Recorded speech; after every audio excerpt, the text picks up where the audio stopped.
Welcome back to the third episode of Texas Ghost Towns. Today we will be discussing Adobe Walls, Texas, a ghost town in Hutchinson County, which is 17 miles northeast of Stinnett in the U.S. state of Texas.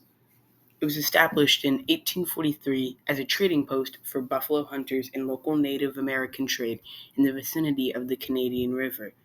If you are wondering, Adobe Walls is only 2 acres, so it's a very small town.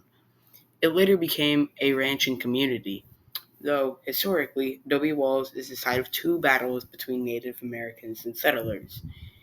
In the November 1864 First Battle of Adobe Walls, Native Americans successfully repelled attacking troops led by Kit Carson. 10 years later, on June 27, 1874, known as the Second Battle of Adobe Walls, civilians at the Adobe Walls trading post successfully fought off an attack by a war party composed primarily of Comanche and Cheyenne warriors led by the Comanche chief Quanah Parker.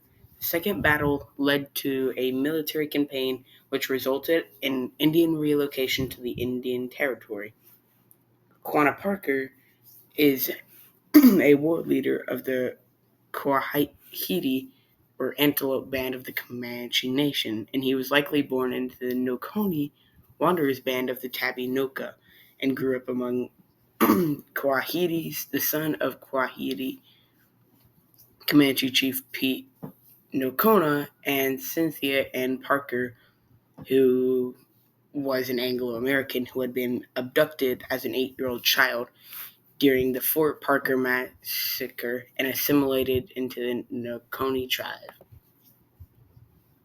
But it was an establishment earlier on in 1935 because the trading firm Bent St. Vrain and Company, housed in teepees and temporary log cabins, established seasonal trade with Native Americans.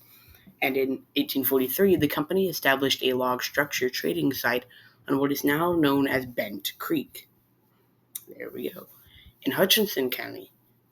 In 1845, they replaced the log structure with an adobe brick, single-entrance fort spanning 80 feet 24 meters square with walls that rose 9 feet 2.7 meters.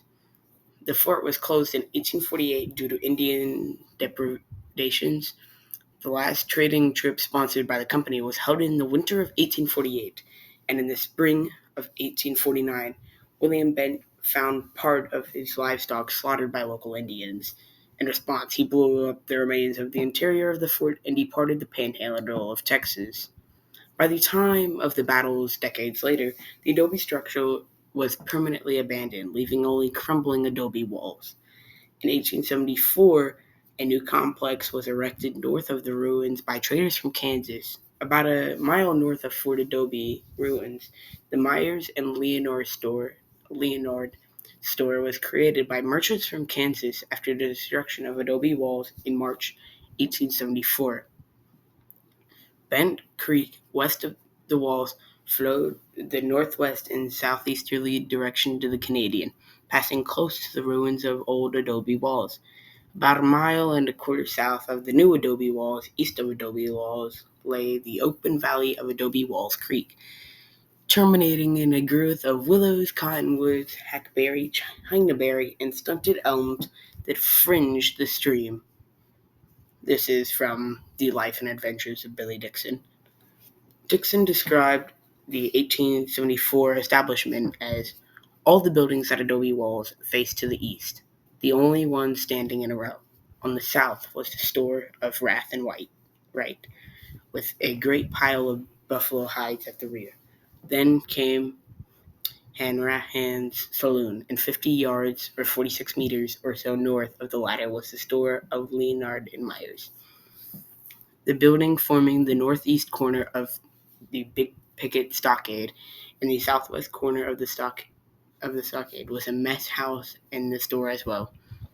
The blacksmith shop was located north of Hanrahan's saloon. The adobe walls of the main buildings were 2 feet or 0.61 meters thick.